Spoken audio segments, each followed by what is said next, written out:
যদি প্রিয় মানুষটাকে হারাতে না চাও তাহলে ঝগড়ার পর এই কাজগুলো কখনোই করো না। এক, ঝগড়ার পর বেশিক্ষণ প্রিয় মানুষটার সঙ্গে দূরত্ব রাখবে না।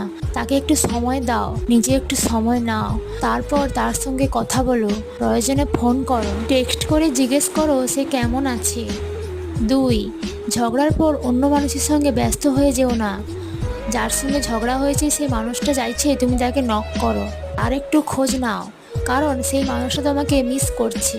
তিন, ঝগড়ার পর আমরা অনেকে ইগো নিয়ে বসে থাকি।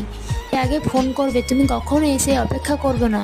ইগো নিয়ে বসে থাকো না, সেই মানুষটাকে যেহেতু তুমি ভালোবাসো তাকে তুমি আগেই ফোন করবে। চার, ঝগড়ার সময় সেই মানুষটার দুর্বলতায় আঘাত দিও না, কারণ মানুষ তাদের দুর্বলতার আঘাত সহ্য করতে পারে না। কেউ মানুষটাকে সম্মান করতে শেখো। দুটো মানুষ যতই ম্যাচিওর হোক না কেন তাদের মধ্যে ঝগড়া হতেই পারে।